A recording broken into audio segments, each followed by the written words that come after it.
Komdu sæl og blessu kæra Meyja. Hér ég búin að draga nýtt spil fyrir þig. Það er að segja spil sem eru ný, sem ég nýbúin að eignast. Og þetta eru talnaspekispil. Ég veit ekkert mikið talnaspeki, ég er ekki talnaspekingur, en ég ætla að prófa að sjá hvaða skilaboð við fáum úr þessum spilum. Þessu er ætlað að tala eitthvað til þín varðandi það sem þú ert að fást við í dag, eða gera, eða ert að fara að takast á við, eitthvað verkefni. Þannig að við skulum sjá. Þú færð hérna töluna 45 og 4 + 5 eru líka 9. Spilið heitir Bleik Rós. Og það eru góða leiðbeiningar með spilunum sem ég ætla hérna að kíkja í fyrir þig. Bleikar rósir tákna ást, rómantík, elegans og hamingju. Og þær færa þér á hljóðlátan hátt tilfinningarnar sem þú hefur þráð. Mjög daufur bleikur litur á rós, rósi sem eru daufbleikar. Þær tákna rósemi og sophistication. Ég á eitthvað erfitt með að finna íslensku orðin í þessum lestrum mínum. Þið vitið örugglega hvað sophistication þýðir. Það þýðir að vera fágaður. Alveg rétt. Svona er þetta, koma seint en koma þó. Þetta er sem sagt stendur fyrir fágun og rósemi, það að vera rólegur og yfirvegaður. Já, það er hægt að gefa rósir við hvert tækifæri. Ekki bara á hinn ameríska valentínusardag.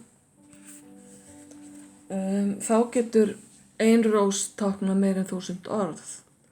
En allir litir, allir bleiki litir, af því hér er verið að tala bleikan, tákna eitthvað ákveðið og það er stundum þiggjandinn sjálfur sem verður að ákveða fyrir hvað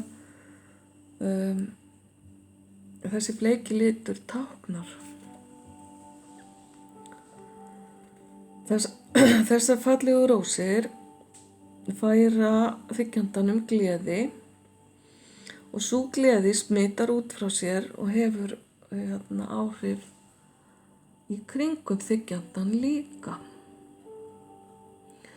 Það er einhvers konar þakklæti í kringum þig. Það er einhver sem er þakklátur þér eða því sem þú hefur gert fyrir viðkomandi og það er verið að þakka þér fyrir það.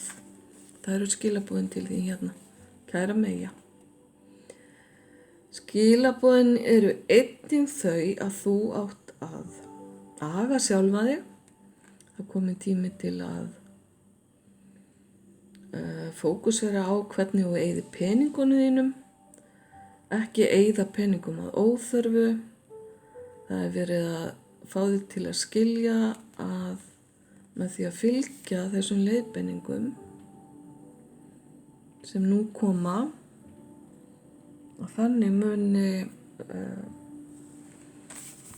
fjárhagsstaða þín eflast. Ef þú vilt hjálp frá almættinu, þá skaltu klæðast bláu, grænu eða einhverjum bleikum litum. Svo er verið að tala hérna líka ef þú átt afmælisdag,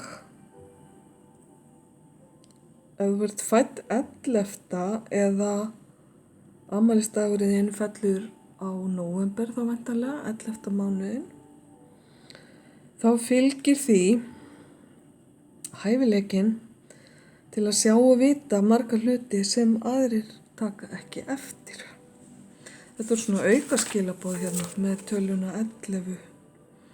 En það sem ég rek líka augun í hér sem er ekki talað í þessum leiðbeiningum, það eru þessar fallegu maríubjöllur sem hérna eru. Því að auk bleiku rósarinnar eru hérna bláar og grænar maríubjöllur og ef mér skjáttlast ekki þá tákna maríuhænurnar eða maríubjöllurnar eins og sumir segja heppni. Þannig að þetta spil er ákaflega gott hvað það varðar. Þannig að þetta er svona margfald merking hérna. Heppni, þakklæti, ást og rómantík og gleði. Gæti það ekki verið betra, kæri meir? Þá ætla ég bara að láta þetta duga eins og þetta sé ekki nóg. Gangi ykkur allt í haginn, ljós og kærleikur.